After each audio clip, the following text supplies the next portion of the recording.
الرحمن الرحيم الحمد لله والصلاة والسلام على رسول الله وآله وصحبه وسلم تسليما كثيرا أما بعد. Majlisi ya jana na ya leo ilikuwa Sheikh Allah mhifadhi alikuwa anataja kauli ambazo amekuwa akizisema au alizitaja Bwana Uthmani kwenye hotuba yake, alafu anaipa jibu yake ni hili, kauli hii jawabu yake ni hii, kauli hii jawabu yake ni hii. Na ndio maana ya majibu. Bahati mbaya yeye alikuwa anazungumza kama desturi yake anavyozungumza huyo Bwana Uthmani, ila Sheikh kawa anazungumza anajibu, alafu anagandamiza dalili yake ni hii, au kuna kauli hii, au msingi wake ni huu, na usawa ni huu. Kwa hiyo mimi namhimiza yeye khatibu wa Mchina Mwanzo, ni bora asitosheke na haya, aendelee kidogo, laalla uwanja utakaa wazi zaidi. Juzi Ijumaa iliyopita pia aliendelea na maudhui hiyo, ila kwa waliotufikishia ikawa sasa amekuja kuzungumza mambo kijumla, na sana katika jambo la kuwafanyia ihtiram na kuwaheshimu na kuwafadhilisha alulama na kuwapenda alulama na kuwatanguliza maulama. Na laalla katika maneno hayo mimi na waswas na yeye amejiweka katika hao maulama wa kuheshimiwa,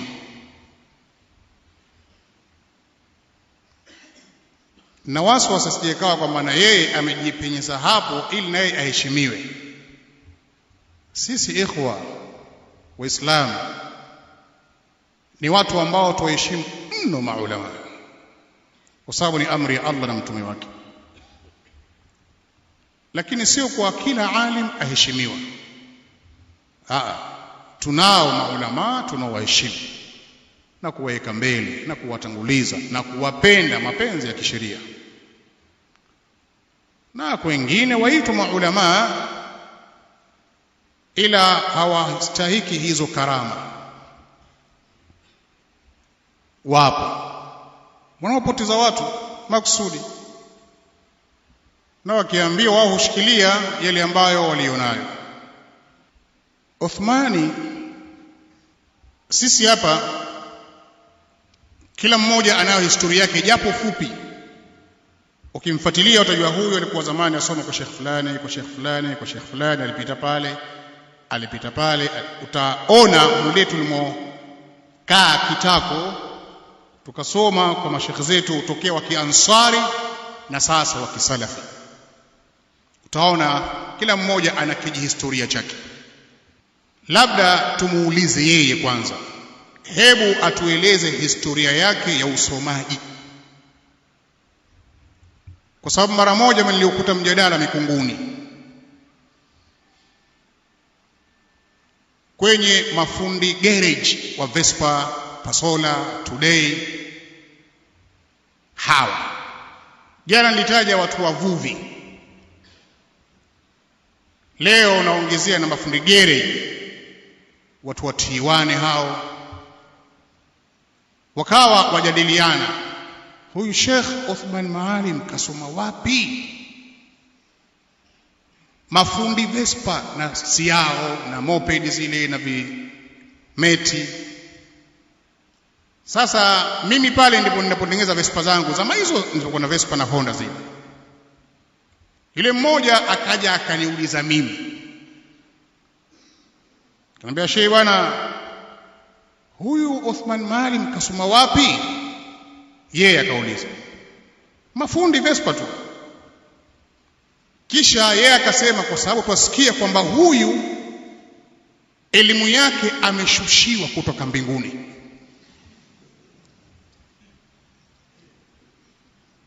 kwa sababu anaongea mambo utafikiri alikuwepo. Ndio maana akizungumza darasa zote, mihadhara yote, hashiki hata karatasi mkononi, mambo yote kichwani. Huyu elimu kashushiwa. na masufi huo ndo uwanja wao. Mimi nikamwambia, mwataka kuniambia kwamba Uthmani atakuwa mbora kuliko Mtume alayhi salatu wassalam? Maana yeye alikuwa anafundishwa na Jibril, Allah ampa wahi Jibril, alafu ateremka nao akaja akamfundisha. Allamahu shadidul quwa. Rasul ana mwalimu, huyu bwana hana mwalimu.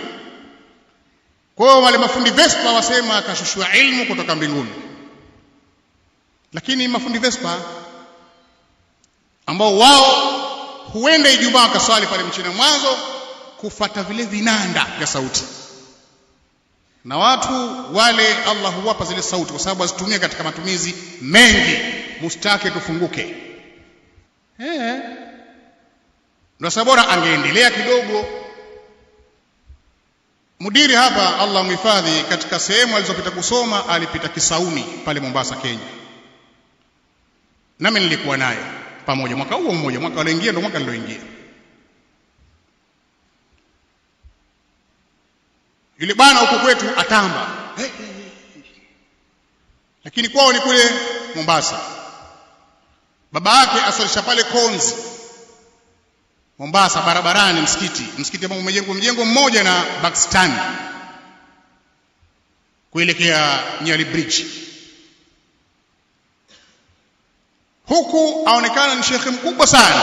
Kule baba yake mzazi asalisha msikiti Konzi, mbele yake una kaburi kuliko la Maisara pale Konzi pale, na mle ndani ya msikiti kuna sharifu mmoja kazikwa kule mbele, kuna kaburi, na kuna sharifu mmoja yuko hai, wakati si tupo alikuwa bado hajafa, yuko pale msikitini.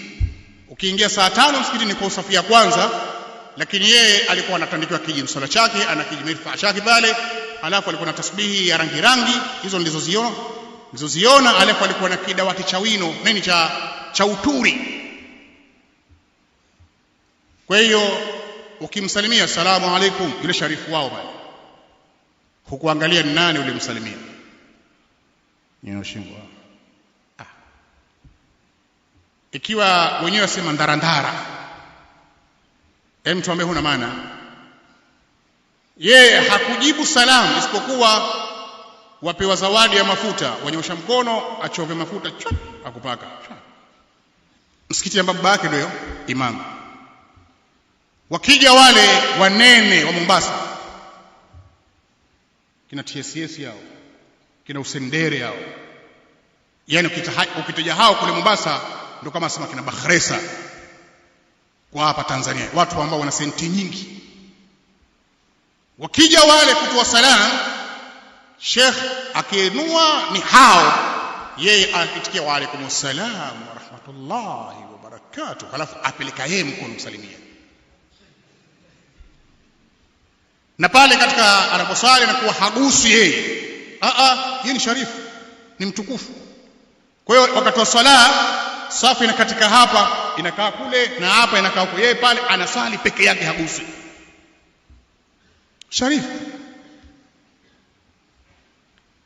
Kwa pengine ndio hawa mafundi Vespa wakasema labda jamaa ana silsila hiyo, akipata ilmu kutoka mbinguni. Sisi tulikuwa ni wanafunzi tukalipata lile jambo, na hakuna mtoto mkorofi kama mwanafunzi kwa umri wake wote alionao. Tukasema Mtume asema istau tarasu taqarabu la takhtalifu la tad'u furujat ash-shaytan. Huyu haachi furujat, yeye aacha daraja kabisa. Kwa tukatoka siku moja sisi tukaenda pale, tukasema leo tukamfanyie inda, lazima tumgusanishe miguu, ilo akilitaka na akilikataa. Mimi na hadithi jambo ambalo ninafanya mimi mwenyewe. Tukaenda kabla adhan, tukaingia kutoka Kisauni, tukapanda matatu mpaka pale. Wewe utakaa kule, mimi nitakaa huko. Kwa tukakaa pembeni yake mpaka adhana, mpaka iqama. Palipokimiwa imamu asema stau, ndio sisi ndio sasa tufanye stau yenyewe, tusogea. Sasa yule bwana ikawa kujiachia pale katika nafasi, kukaa atakavu, yani kama ambavyo nasimama hivi sasa kwa sababu ya kuumwa. hujiachia pale. Kwa hiyo kabla nasogeza mguu na jamaa wako anambia asogeza, kwa hiyo kila akisogeza ni arudi. Na sasa akirudi tusogea, kaja mpaka miguu yake ikakusana.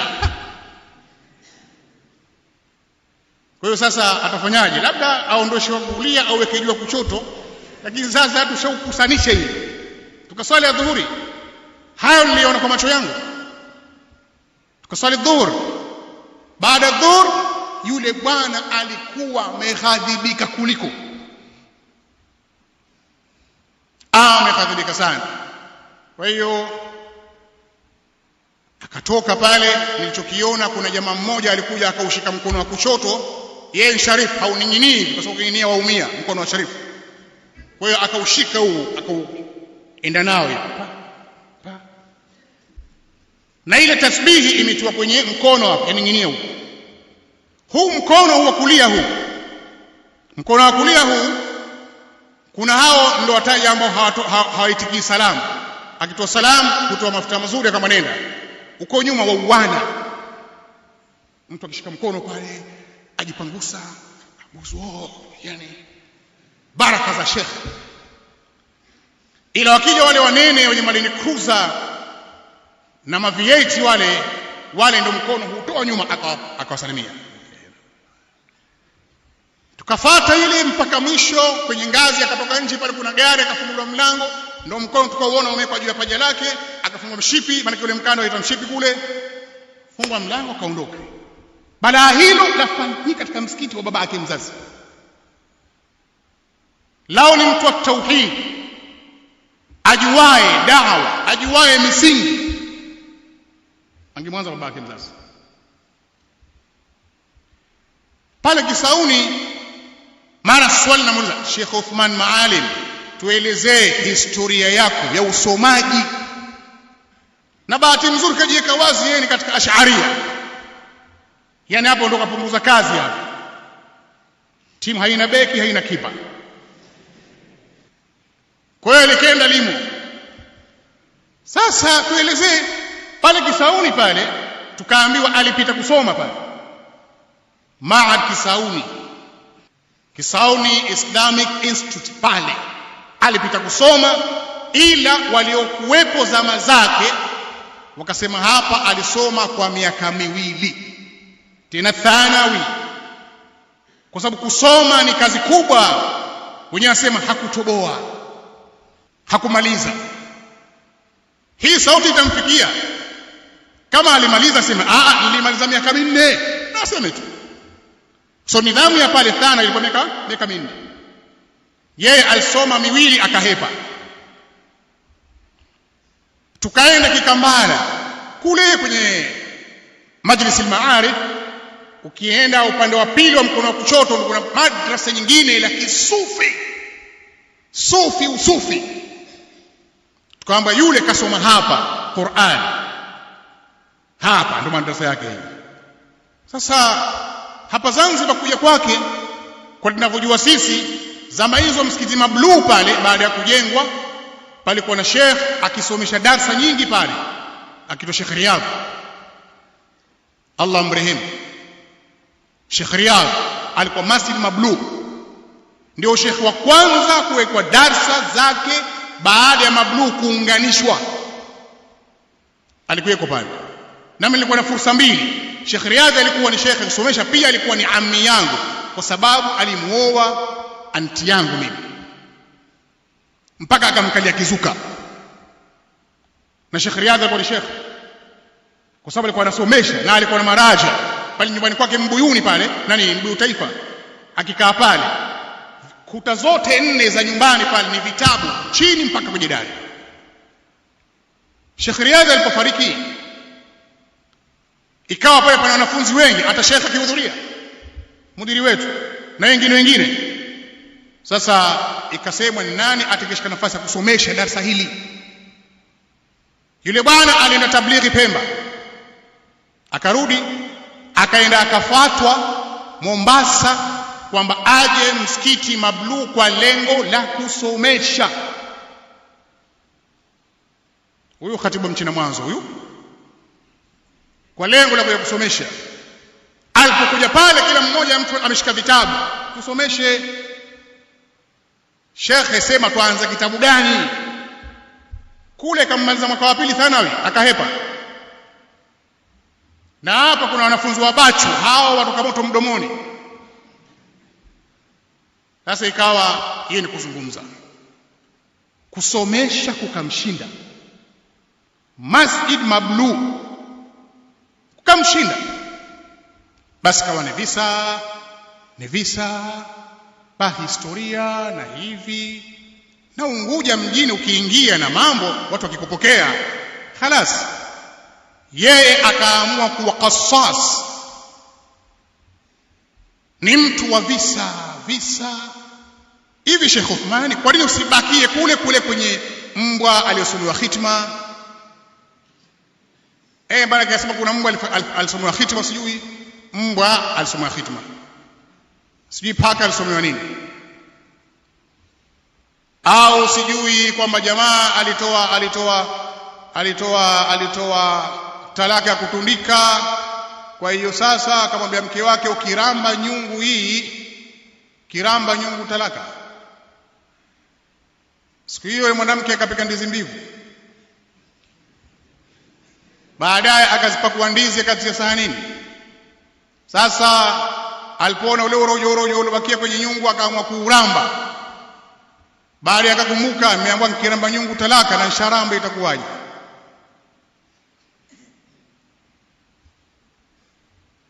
Kwa hiyo kapeleka fatwa, vipi mwangu mshaniacha mimi, ilikuwaje? Ninaramba nyungu, si nilikwambia usirambe? Ndio sharamba mimi, na atake mkose, fatwa itakuwaje?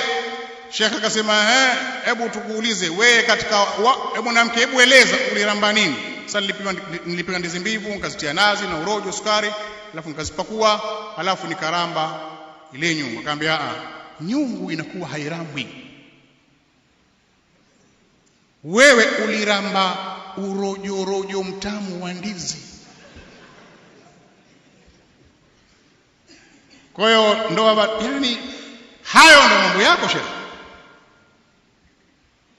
Hawa ni viumbe ambao wapo kumaliza stress za watu. Ushaenda bandarini kule, shachizia gunia, baadaye tajiri hakuja kulipa pesa, ukaenda ukasema labda ninapata visado mvieke pale pahala ambapo haparuhusiwi na manispaa, vikabebwa, waja nyumbani taabani, nasema sasa nende wapi nikapunguzia liomo? Nenda kwa mchina mwanzo. Fika pale utapewa hadithi, yani zote zitatoka, atakurefresh mind. Utaenda nyumbani ukiwa safi, kesho gunia tena. Hayo ndio mambo yetu. Mambo yenu ni hayo. Leo waje kutuparamia masalafi ya moja paramia masalafi kuwataja, wala hatujakutaja sisi na mengi yaliyomo. Sisi tutaka sasa usomeshe milango ya talaka, tutaka usomeshe milango ya ndoa, namna kukaa na ndoa vizuri. Somesha milango hiyo, milango mikubwa hiyo, isomeshe sana hiyo. Utaanza wapi? Kwa ni mrahisi. Kwa hiyo haya majibu ambayo yametolewa katika muhadhara wake, katika hotuba moja, Sheikh katika majlisi mbili akajibu jana. Leo hii kama nilivyosema jana, tuamngoja naye sasa ajitemake. Hotuba ya juzi kazungumza maulama, waheshimu, wafadhilisha, kuwatukana. Sisi hatutukani alimu yoyote, sisi hatutukani alimu yoyote ila katika ulama kweli. Ama hawa wanaosema sisi bwana twala wali na nyama watu wasilimu, hao si maulama, hao si maulama. Hao walikuja Kizimkazi pale katika muhadhara na debate ya Abul Fadhl, Allah amhifadhi, kubwa, akasema wala nyama, dini ya kula nyama. Basi kwenye mambo yao haya mikesha na mambo ya kupambazana, hao si katika ulama. Na ukitaka kujua kama sio ulama, walipingana wenyewe kwa wenyewe, sema bwana umetuangusha leo bwana, kuna namna gani hapa? Pale Kizimkazi wala hajaondoka mpaka mmoja anambia Sheikh, nina swali nakuuliza, namalizia hii. Sheikh, nakuuliza hivi sasa, kwa namna ulivyotoa pale bida na watu wa bida, watu wa motoni, na kuuliza Sheikh, alikuwa mzee Abul Fadhl na mimi niko pale, hivi sisi kwa istilahi yako hii, maelezo haya, hii Sheikh Kasim, sisi ni watu wa motoni? Kawa mnyonge sasa nje ya msikiti Kizimkazi. Shekhe akamuuliza, Allah muhifadhi, nikujibu hapa hapa au bora nikutafutie kwa usiri? Na mimi nilikuwa nipo. Jamaa kaangalia, sinijibu hapa hapa. Maana sasa nadhani alifikiri nikiamua mtu wa motoni ndio خلاص mimi ndo zangu. Akaambia, bora shekhe ujonijibu tukiwa peke yetu. Akakataa. Kwa sababu maneno yalikaa pahala pake. Sasa atueleze historia ya kusoma. Kwa sababu kule ni thana ya mwaka wa pili alihepa. Kwa hiyo kuhifadhi mambo ndio shekhe alivyosema mitandao wajibidisha, wazungumza na masala ya visa hivi, kuzungumza visa kubwa walenga kuvuta zile hisia za watu wakuone bwana mashaallah. Kwa hiyo sisi tumeishia hapa katika majibu ya shekhe, na huu muhadhara kafanya shekhe, sisi twafungua na kufunga. Akiamua kujibu kwanza amjibu Sheikh Hamad Abu Yahya, naye ana wanafunzi, huyu hana wasikilizaji, ana wanafunzi.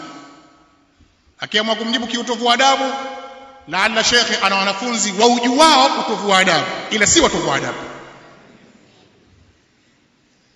Kwa hiyo utatumiwa kwa kiasi ya haja na mahitaji. Yani ukimjibu shekhe mjibu kwa adabu, kama kuna jawabu mjibu kwa adabu, kwa ushekhe wake, utu uzima wake, jitihada yake. Usilete maneno ya kuchomeka chomeka. Hapa shekhe ana wanafunzi ambao waujua utovu wa adabu, ila wao si watovu wa adabu. Nikisema hivyo watautumia kiasi ya mahitaji. Kwa hiyo tuishie hapa, na wazo alilotoa Abu Luqman ni wazo pahala pake. Inshallah karibuni mtasikia matangazo ya kuanza safari ya kuzunguka katika misikiti inshallah taala, katika misikiti. Siku mjibu yeye tena yeye mpaka aje tena. Ya jana kama kuja umuma sasa kwenye.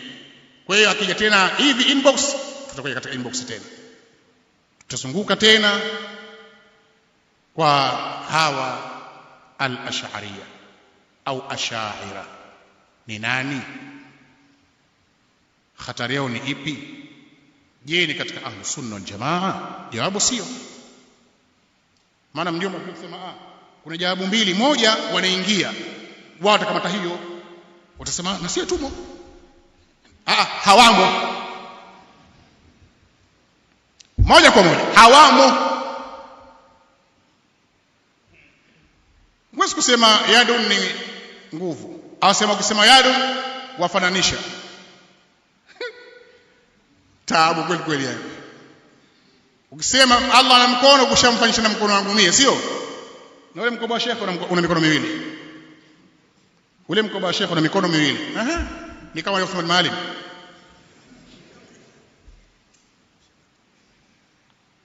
Na mkoba wa ukili si una mikono miwili nayo? Mkoba wa ukili una mikono? Hauna. Yafanana yake. Na kasa hana mkono. Kasa hana mkono. Si alimpiga mbwa kunguni pale. Wafanana mkono wake. Yani mambo ya kitoto yani, ili wapoteze watu. Kwa hiyo tumeomba Allah tabaraka wa taala awaongoze waja wake hawa katika njia iliyonyooka. Si tukisema haya tuwahurumia, wasome, lakini asisome kwa shekhe mfano wake, atazidi kumpoteza. Amtafute Sheikh Hamad amsomeshe kwa siri, ende Kigamboni bububu, kwa sababu ya gari nyingi yanazo, atie mafuta akasome usiku asoma kule alafu arudi, asoma kule arudi, asoma kule anarudi. Tunao baadhi ya upande, si upande wao katika ashaira, lakini hao wanapokuja vita huwa wasoma kwa shekhe kwa simu. Lakini akija sisi ni mkaidi ile mbaya. Ila ukimsikia tu wa muhadhara au watu wa darsa kama kazungumza maneno 2000 maneno 1820 ya Sheikh Hamad, yale 180 ndio yake, lakini huwa hawatakujidhihirisha. Na Sheikh mashallah anawasaidia kwa sababu Allah siku moja wataona njia iliyonyooka. Tunaomba Allah tabaraka wa taala atuwafikishe katika ambayo apenda na kuyaridhia, na inshallah tukitangaziana mihadhara basi watu wahudhurie, kwa sababu ni kupeleka taaluma hiyo, kwa sababu hawa jamaa wasunguka katika miji na vijiji, na wale waitwaje wale makadiani Ahmadia wasemao kwamba kuna mtume atakuja Ahmad Mirza, sema Kadiani hao, wao ndio wako Pemba sasa hivi, nasema ismuhu, wao aya moja tu, ismuhu Ahmad, kwa Ahmad atakuja, au Ahmad kishakuja, si Muhammad. Kuna Ahmad na Muhammad, na wao pia sasa hivi sasa siku kimya, wao kufanya kujichomoza shingo kidogo. Kwa hivyo inshallah tutaanza hiyo. Hii ni Wajawema Online TV. Hapa ni elimu tu.